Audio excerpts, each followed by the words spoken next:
नमस्कार, आप सभी दर्शकों का बहुत बहुत स्वागत है कार्यक्रम वैदिक गुरु में। दर्शकों, किसी शायर ने लिखा कि न कर हर शय को शुमार के हर शय गिनी नहीं जाती। ये जिंदगी है, हिसाबों से जी नहीं जाती। जी हाँ, जिंदगी हमेशा 2 और 2 4 नहीं होती। आप योजनाएं बनाते हैं कुछ और जीवन में घटित होता है कुछ। आप हर वक्त हर समय यदि दो राहें पर खड़े होते हैं तो आपको इस मुश्किल से निकालने के लिए, आपको अपनी मंजिल तक पहुंचाने के लिए कार्यक्रम वैदिक गुरु आपके साथ है। इसी कड़ी में आज हम स्वागत कर रहे हैं सुरभि पोरवाल जी का, जो वास्तुविद हैं और आपकी समस्याओं का समाधान करने के लिए हमारे साथ स्टूडियो में मौजूद हैं। स्वागत करते हैं सुरभि जी का स्टूडियो में। सुरभि जी, बहुत बहुत स्वागत है आपका। नमस्कार। नमस्ते Anuradha ma'am, thank you so much मुझे यहाँ बुलाने के लिए। सुरभि जी, आज आपसे मुलाकात है और आपसे बहुत कुछ जानेंगे वास्तु के बारे में, कैसे क्या कुछ होता है। लेकिन आपके विषय में भी जानना चाहूँगी। आप वास्तुविद तो हैं ही, साथ साथ आप इंटीरियर डिज़ाइनर भी हैं। कैसे ये कॉम्बिनेशन है और आप कैसे ज्योतिष के क्षेत्र में आगमन हुआ आपका? अनुराधा मैम, मैं एज ए इंटीरियर डिज़ाइनर पहले काम करती थी। फिर जब मैंने काम करना चालू किया तब क्लाइंट्स की रिक्वायरमेंट आई और उन्होंने मुझे पता पड़ा कि वास्तु की एक बहुत बहुत महत्वपूर्ण ज़रूरत है। तब मैंने all India institute of occult science से वास्तु का कोर्स करना चालू किया। जी, ये हो गया आपका परिचय। अब आते हैं वास्तु की ओर, क्योंकि वास्तु वो चीज़ है जिसके माध्यम से जीवन में बहुत कुछ बदल जाता है और कहें तो हम अपने आप को बदल सकते हैं, अपने जीवन को भी बदल सकते हैं। अगर हम बात करें बिल्डिंग्स को बनाने के लिए, तो किस तरह की, क्योंकि आज जो कमर्शियल युग है उसमें बिल्डिंग्स बनना, लोग मैं देखती हूँ कि जो अपने घर होते हैं उनको भी, जो कोठीनुमा घर है उनको भी आज बिल्डिंग के रूप में तब्दील कर दिया जा रहा है। क्या कुछ ध्यान रखना होता है इसके लिए? बिल्कुल बिल्कुल सही कहा है मैम आपने। उससे पहले मैं एक वास्तु के बारे में आपको बताना चाहूँगी कि वास्तु पहले होता क्या है। वास्तु का मतलब है जहाँ तू वास करता है, शास्त्र, वास्तु शास्त्र। शास्त्र मतलब साइंस, जहाँ तू वास करता है वहाँ की साइंस। ये इस तरीके से होती है कि जहाँ हम रहते हैं तो वहाँ भी एक साइंस जो लगती है, जो शास्त्र होता है उसके बारे में समझाया गया है। अगर मैं एक एग्जाम्पल से आप लोगों को समझाऊँ तो दुनिया में बहुत सारे जीव जंतु होते हैं। एग्जाम्पल ले तो एक पक्षी का ही एग्जाम्पल है, वो भी घोंसले बना के रहती है। तो इस तरीके से रहती है कि चाहे कितना भी आंधी तूफान क्यों ना है, उनके घोंसलों को कुछ नहीं होता है। तो इसी तरीके से हमारे मुनियों ने, ऋषि ने, जितने शास्त्रों में लिख के गए हैं कि हमें भी इस जो नेचर की गाइडलाइंस होती हैं हमें उसमें रहना चाहिए और उस नियमों का पालन करते हुए रहना चाहिए, ताकि हमें किसी भी कष्टों से हमें किसी तरीके का कष्ट ना हो। जी, बिल्कुल सही कहा आपने कि हमारे जो वेद हैं, शास्त्र हैं, पुराण हैं, उसमें बहुत अच्छी गाइडलाइंस दी गई हैं और आज हम यदि उसको फॉलो कर लेते हैं, क्योंकि जीवनचर्या बहुत कुछ बदल चुकी है आज के दौर में, ऐसे में अगर हम उन चीज़ों को फॉलो करते हैं तो जीवन सहज और सरल हो जाता है। तो हम वास्तु की ही बात कर लेते हैं। क्या सबसे अहम होता है वास्तु में? वास्तु में सबसे ज़्यादा अहम होती है डायरेक्शंस। डायरेक्शंस हमारे वास्तु में आठ तरह की डायरेक्शंस होती है, हमें उसको फॉलो करना चाहिए। हर डायरेक्शन के अपने अपने 5 एलिमेंट भी होते हैं, हमें उसका भी ध्यान रखना चाहिए।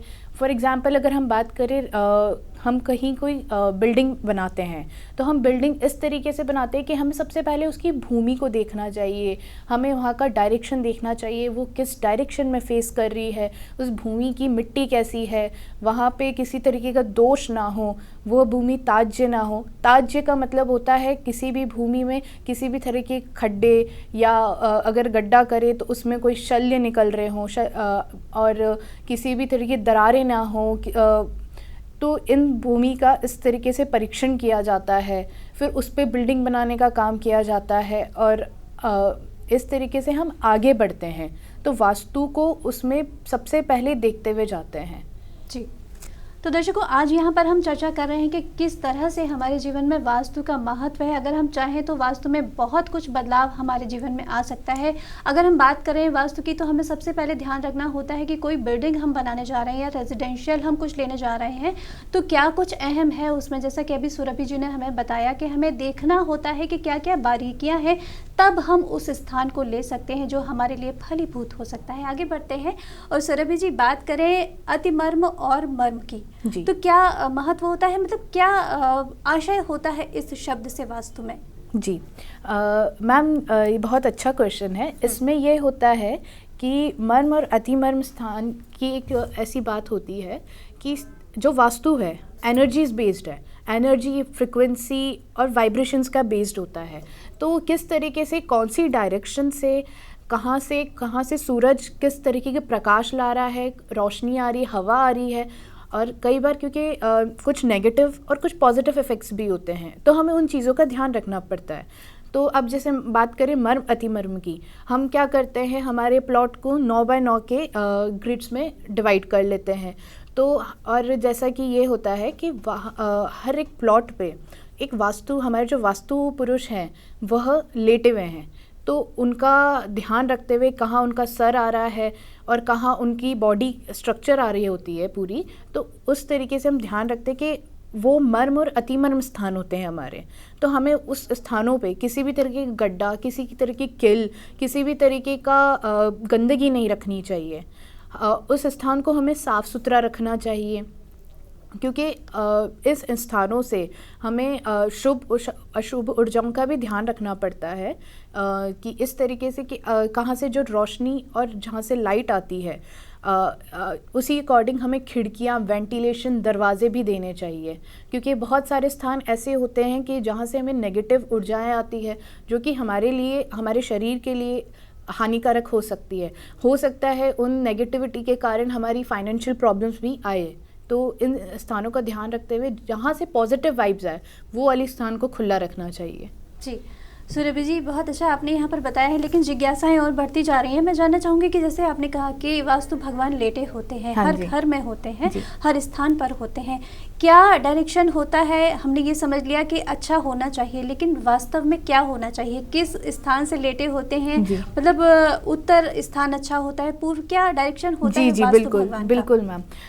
इस वास्तु पुरुष जो हमारे होते हैं, जैसा कि मैंने बताया कि एक प्लॉट होता है, प्लॉट में 9x9 की ग्रिड की जाती है और इस ग्रिड में वास्तु पुरुष को लिटाया गया है। शिव भगवान ने इसे लिटाया गया था। इसकी भी एक बहुत पुरानी कथा है, तो इसको हम अभी छोड़ देते हैं और बाकी आगे बढ़ते हैं। तो वास्तु पुरुष का जो सर है, उनका सर नॉर्थ की तरफ है और उनके जो पैर है जो बंधे हुए हैं, जो कि नॉर्थ ईस्ट से साउथ वेस्ट की तरफ आते हैं, वो डायगनली लेटे हुए हैं इस तरीके से। और फिर उन पे सभी तरीके के देवताएं बैठे हुए हैं।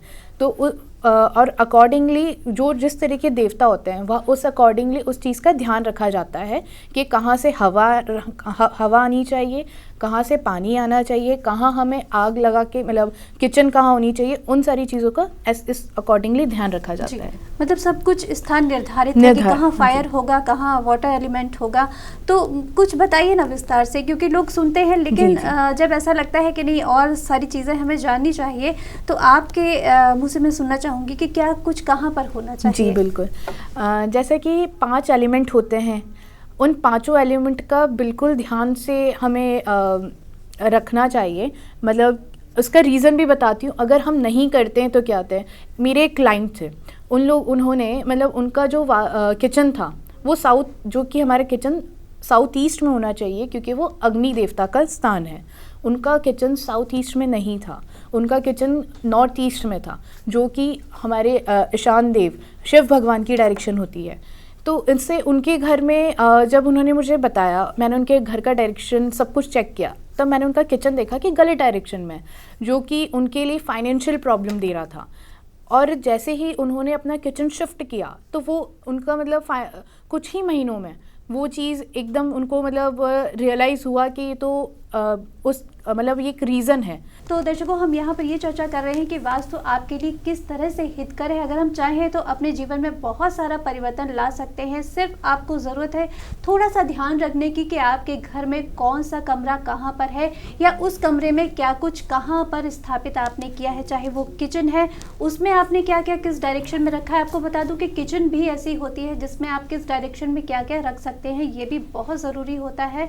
और ये कैसे होगा, ये हम सुरभि जी से जान लेते हैं। सुरभि जी, मैम। ये ज़रूरी होता है कि साउथ ईस्ट में हमारा किचन हो, लेकिन उस किचन में भी एक डायरेक्शन होता है, जी। किस तरह से कहाँ पर क्या होना चाहिए। मैंने देखा है कि कुछ लोग गैस के बगल में ही सिंक बना लेते हैं, जो जल और अग्नि का तालमेल होता है। किस तरह से हानिकारक है ये? जी मैम, बना लेते हैं, लेकिन उस चीज़ के नेगेटिव इफ़ेक्ट्स भी आते हैं। हमें इस तरीके से बनाना चाहिए, जैसे साउथ ईस्ट है, साउथ ईस्ट के देवता अग्नि हैं, अग्नि देवता हैं, तो हमें वहाँ पे हॉब देनी चाहिए।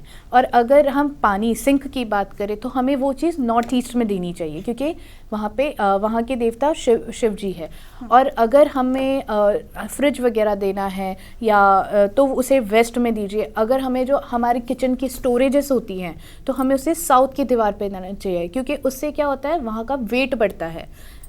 और हमें हमेशा साउथ को ऊंचा रखना चाहिए और भारी रखना चाहिए। जी, एक बहुत अहम बात होती है जहाँ पर हम अपनी डाइनिंग टेबल लगाते हैं, भोजन करने का स्थान होता है, वो किस डायरेक्शन में होना चाहिए और किस ओर मुंह करके भोजन करना चाहिए, क्योंकि जो भोजन जाता है उसी से एनर्जी आती है और उसी से विचार हमारे बदलते हैं। जीवन में जो कुछ है सब उसी से अनुप्राणित होता है। कैसे होना चाहिए? जी बिल्कुल सही बात है मैम। हमारे पेट से ही हमारा जीवन है, तो उसमें हम जैसे आगे बढ़े तो डाइनिंग जो होता है वेस्ट में दी जाती है, लेकिन और अगर हम जब भी खाना खाते हुए बैठते हैं हमें साउथ की तरफ कभी भी नहीं बैठना चाहिए, क्योंकि वो यमदेव का स्थान होता है।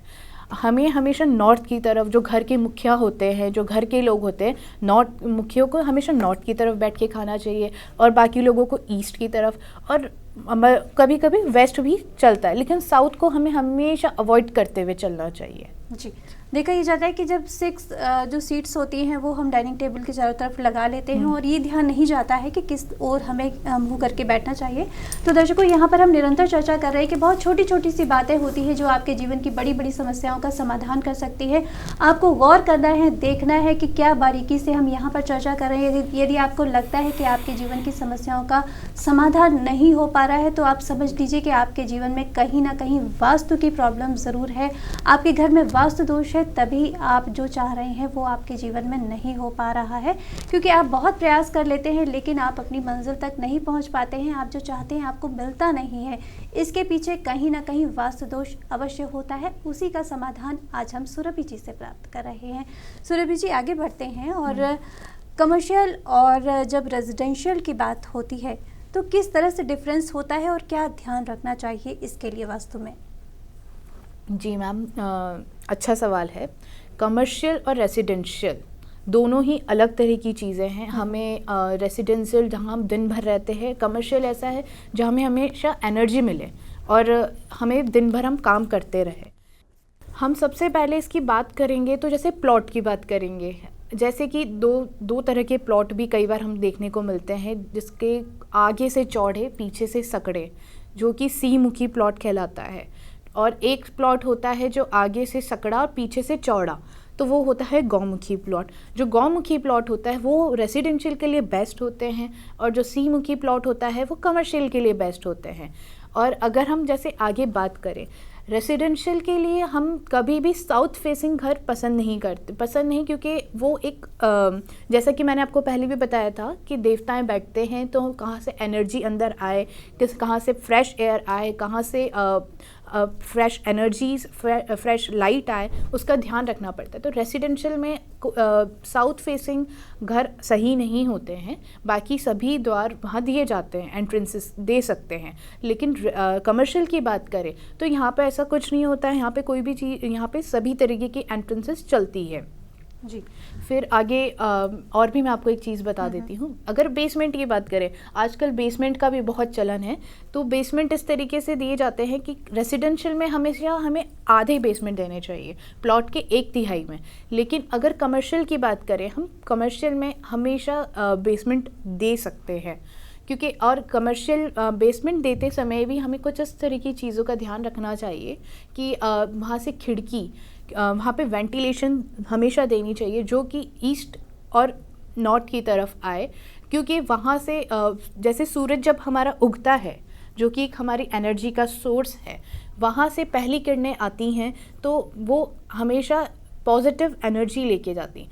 अगर नहीं हो पाए तो हमें एक क्रिया होती है वास्तु चक्र में, वास्तु चक्र क्रिया होती है जो जैसे कि जहाँ जहाँ जो देवता बैठते हैं हमें देखते हुए चलना चाहिए। ईस्ट या नॉर्थ की तरफ हमेशा हमें खुलापन देना चाहिए, चाहे वो बेसमेंट हो, तो ताकि पॉजिटिव एनर्जी अंदर आ सके।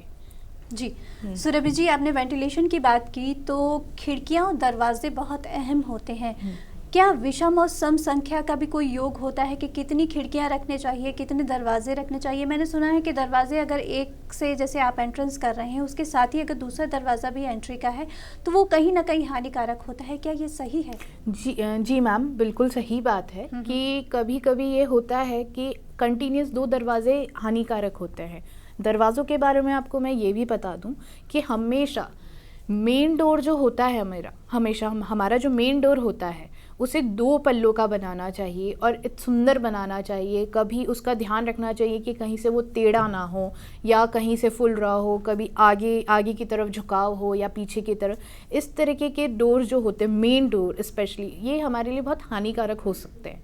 हमेशा हमें हमारे जो मेन डोर होते हैं उन्हें फूल पत्ती से, लताओं से हमेशा सजा के रखना चाहिए। फिर आपका जो क्वेश्चन है खिड़की वाला, तो हमें इस तरीके से आगे बढ़ना चाहिए, जैसा कि मैंने आपको पहले ही बताया था कि देवताओं का ध्यान रखते हुए जो पॉजिटिव एनर्जी हमारे घर में आए उस चीज़ का ध्यान रखना चाहिए। और ऑड इवन की अगर बात करें, इसमें ऑड इवन की कि कभी भी कंटिन्यूएशन में 2 दरवाजे नहीं होने चाहिए। हो सके तो हम थोड़ा सा दरवाज़ा खिसका लें तो वो हमारे लिए अच्छा रहता है। जी, अगर सपोज किसी का घर बना हुआ है, हाँ जी, तो कहीं ना कहीं वास्तु उसका भी सॉल्यूशन देता है कि है ऐसा, लेकिन हम उसको तोड़ नहीं सकते क्योंकि वास्तु भंग का दोष भी लगता है। तो क्या सॉल्यूशन होता है कि हम छोटा सा कोई उपाय कर लें और अगर ऐसा है तो वो हमारी दिक्कत ख़त्म हो जाए? इस चीज़ के लिए मैं आपको ये बताती हूँ, ये जो आती है इस चीज़ की सॉल्यूशन, रेमेडीज़ की बात करें तो हमेशा जो मेन दरवाज़ा जो हमारा होता है ना, वो होता है कि उसी से एनर्जी अंदर आती है। तो हम हमारे मेन दरवाजे को अगर अच्छा रख लेंगे तो आप सारी प्रॉब्लम से भी छुटकारा पा सकते हैं। तो हमेशा मेन डोर को हमेशा सुंदर रखना चाहिए।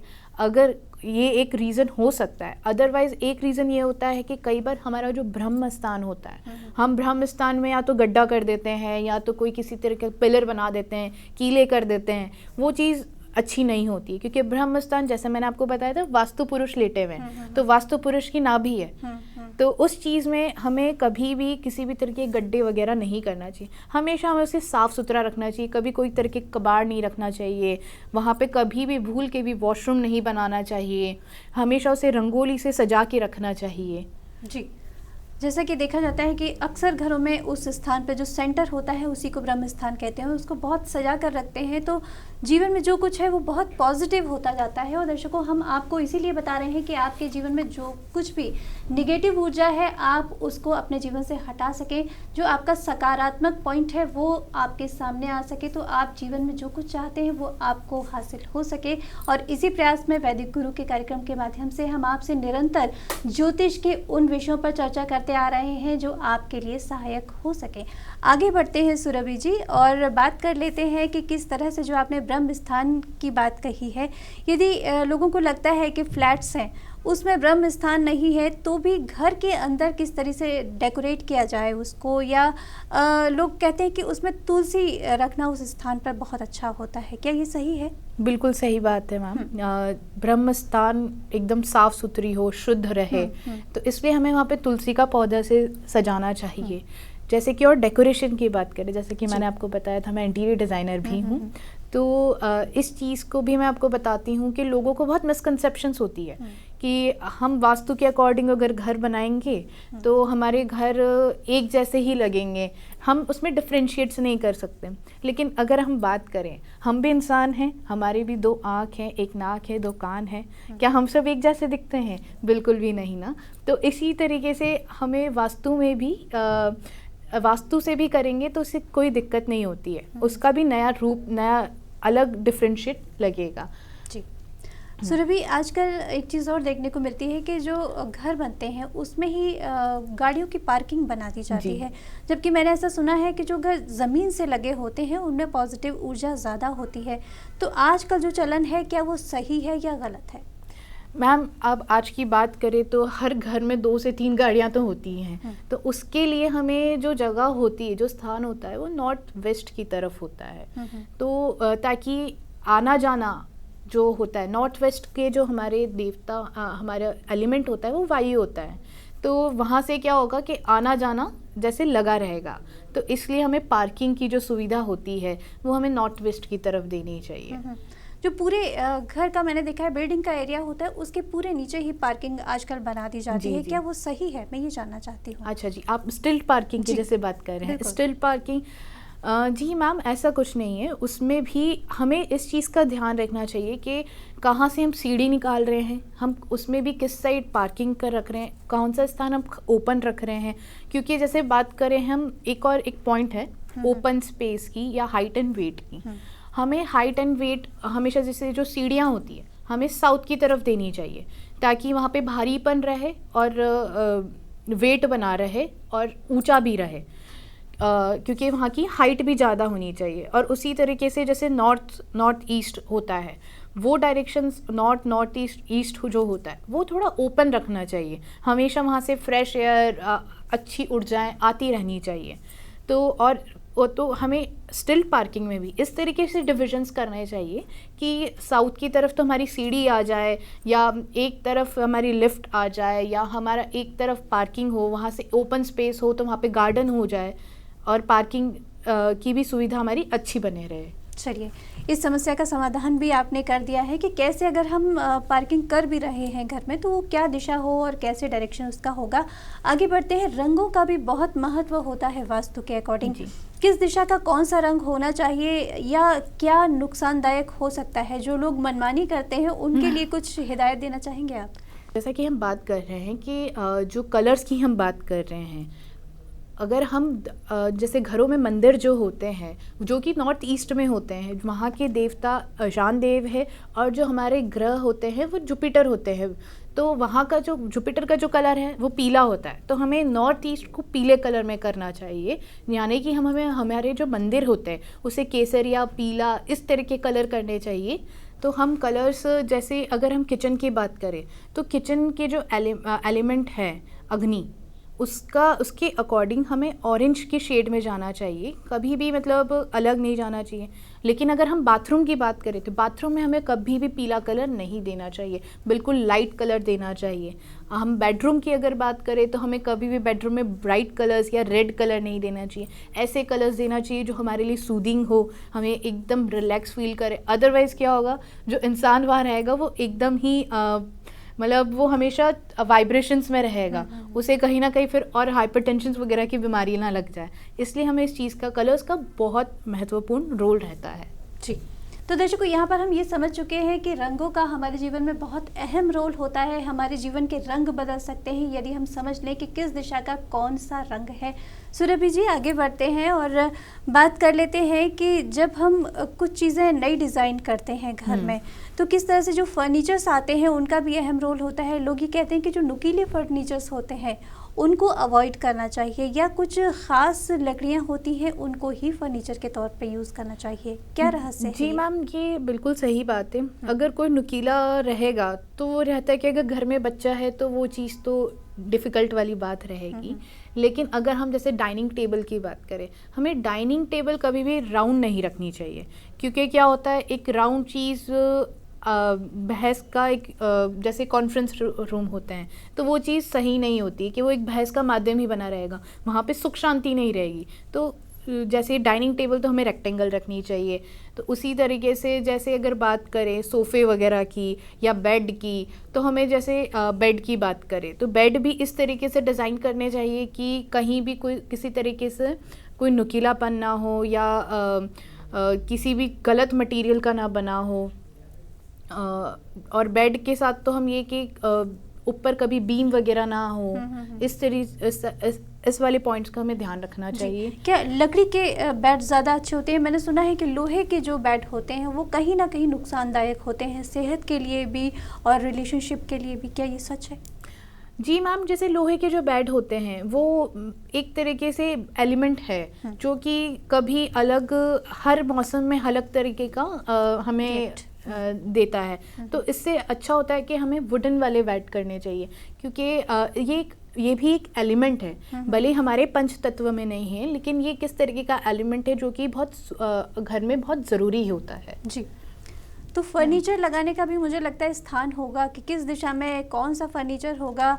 जो दिशाएं आपने बताई हैं कि किस दिशा में हल्का रखना चाहिए या भारी रखना चाहिए, तो क्या फर्नीचर में भी ये ध्यान रखना जी होता बिल्कुल। अगर हम बेडरूम की बात करें तो हमें जो हमारी अलमीरा होती है वो साउथ की तरफ, वेस्ट की तरफ बढ़ा के रखना चाहिए। जो टीवी होता है वो ईस्ट या नॉर्थ की वॉल पे रखना चाहिए, या हमें बेड होना चाहिए। बेड का हमें बहुत अच्छे से ध्यान रखना चाहिए कि बेड कभी भी नॉर्थ की तरफ सर रख के नहीं सोना चाहिए, क्योंकि इससे हमें हाइपरटेंशंस, क्योंकि ये एक मैग्नेटिक फील्ड वाली बात है। जो एनर्जीज़ का मैंने आपको पहले भी जिक्र किया था, 3 तरह की एनर्जीज़ होती हैं, उसमें से एक मैग्नेटिक फील्ड भी होता है। तो हमारी मैग्नेटिक फील्ड नॉर्थ से साउथ चलती है, तो इस चीज़ का हमें ध्यान रखना चाहिए।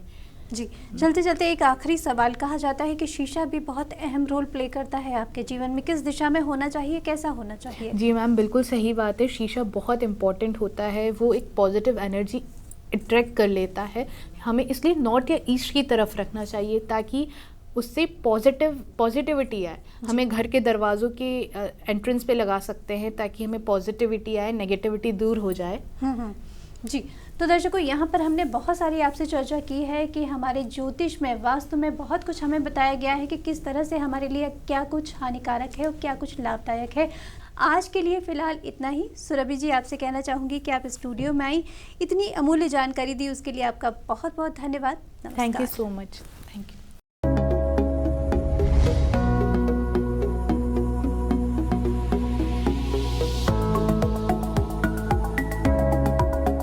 आप हमारे संतवाणी चैनल को सब्सक्राइब करें, वीडियो को लाइक करें, शेयर करें और हाँ, बेल आइकन पर क्लिक करना बिल्कुल ना भूलें, ताकि हमारी किसी भी वीडियो की सूचना सबसे पहले आपको मिले।